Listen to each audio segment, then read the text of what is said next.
ഇന്നപ്പോൾ കപ്പയും ബീഫ് കറിയാണ് കേട്ടോ. കപ്പ ഫ്രോസൺ ആണ്, അതുകൊണ്ട് എളുപ്പത്തിന് ആ പരിപാടി ഞാൻ കഴിഞ്ഞു. അപ്പോൾ നമ്മുടെ ബീഫ് കറി ഇനി തയ്യാറാക്കണം. അതിനായിട്ട് ഞാൻ കൊച്ചുള്ളി തൊളിച്ചെടുക്കുകയാണ്. ഒരു 1/2 കിലോ ബീഫേ ഉള്ളൂ കേട്ടോ. അതുകൊണ്ട് തന്നെ കൊച്ചുള്ളി കൂടുതലായിട്ടിട്ട് സവാള ഒരെണ്ണേ എടുക്കുന്നുള്ളൂ. 2 എണ്ണം ഞാൻ തൊലിച്ച് വെച്ചിട്ടുണ്ട്, പക്ഷേ ഒരെണ്ണേ എടുക്കുന്നുള്ളൂ. വെളുത്തുള്ളി ഇഞ്ചിയും ഉള്ളിയും ഒക്കെ നന്നായിട്ട് തൊലിയൊക്കെ കളഞ്ഞു. ഇനി നന്നായിട്ട് കഴുകിയെടുക്കുകയാണ്. അത് കഴിഞ്ഞിട്ട് നമ്മൾ സവാള മാത്രമേ അരിയുന്നുള്ളൂ, കുഞ്ഞുള്ളി അരിയുന്നില്ല. പിന്നെ ഇഞ്ചിയും വെളുത്തുള്ളിയും ചെറുതായിട്ട് അരിഞ്ഞെടുക്കുന്നുണ്ട്. ബീഫ് 2-3 വെള്ളം കഴുകിയിട്ട് കുറച്ച് വിനാഗിരി തളിച്ച് കുറച്ച് നേരം വെച്ചേക്കണം.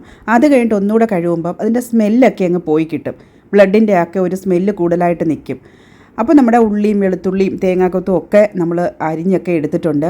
അത് കഴിഞ്ഞിട്ട് നമ്മൾ വെളിച്ചെണ്ണയാണ് കേട്ടോ ഞാൻ ഇതിനായിട്ട് ഉപയോഗിക്കുന്നത്. വെളിച്ചെണ്ണ ഒഴിച്ചു, കടുവൊക്കെ പൊട്ടിച്ചു. അത് കഴിഞ്ഞിട്ട് നമ്മുടെ സവാളയും കൊച്ചുള്ളിയും ഒക്കെ കൂടെ ഇതിനകത്തിട്ട് ഒന്നിച്ചിട്ടങ്ങ് വഴട്ടോ. എളുപ്പത്തിനൊരു ബീഫ് കറിയാണ്. അത് കഴിഞ്ഞിട്ട് നമ്മൾ മസാലകളെല്ലാം കൂടി ഞാൻ ഒന്ന് ചെറുതായിട്ടൊന്ന് ചൂടാക്കി ഒന്ന് പൊടിച്ചെടുക്കുകയാണ്. പിന്നെ മല്ലിപ്പൊടി, മുളക് പൊടി, മഞ്ഞൾപ്പൊടി ഇതും കൂടെ ഇതിൻ്റെ കൂടെ ഇട്ടങ്ങ് മൂപ്പിക്കുക. ഞാൻ പറഞ്ഞല്ലോ ആദ്യം തന്നെ എളുപ്പത്തിനുള്ള പരിപാടിയാണെന്ന്. അത് കഴിഞ്ഞിട്ട് നമ്മുടെ പൊടിച്ചെടുത്ത മസാലപ്പൊടി കൂടെ ഇടുവാണ്. അത് കഴിഞ്ഞിട്ട് സ്റ്റൗ അങ്ങ് ഓഫ് ചെയ്ത് കേട്ടോ. കാരണം പൊടികൾ മസാലപ്പൊടി ഒരു തവണ മൂപ്പിച്ചാണല്ലോ. ഇതെല്ലാം കൂടെ നമ്മൾ കുക്കറിനകത്തോട്ട് അങ്ങ് നീക്കിയിട്ടു. അത് കഴിഞ്ഞിട്ട് ഉപ്പ് ആവശ്യത്തിന് ഇട്ടു. പിന്നീട് ഒരു 1/2 ഗ്ലാസ് വെള്ളം അത്രേ ഒഴിക്കുന്നുള്ളൂ. കൂടുതലായിട്ട് വെള്ളം ഒഴിക്കുന്നില്ല, ബീഫിനകത്ത് നിന്ന് തന്നെ വെള്ളം വരും.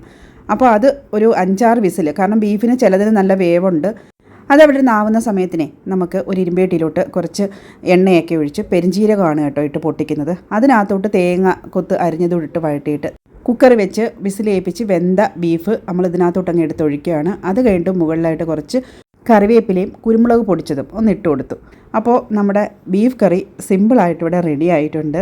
ഫ്രോസൺ കപ്പയുടെ കാര്യം പിന്നെ പറയണ്ടല്ലോ. അരിയേം വേണ്ട, തൊലിക്കുകയും വേണ്ട, ഒന്നും വേണ്ട. എളുപ്പത്തിന് കുക്കറിട്ട് വിസിലേൽപ്പിച്ചാൽ മതി. നല്ല കുറുകിയ അരപ്പോടെ ടേസ്റ്റായിട്ടുള്ള ഒരു ബീഫ് കറിയാണ് നമ്മൾ തയ്യാറാക്കിയത്. അപ്പോൾ നിങ്ങൾക്ക് ഇഷ്ടമായി കാണുമെന്ന് കരുതുന്നു. അടുത്ത വീഡിയോയിൽ കാണാം. അതുവരേക്കും ബൈ.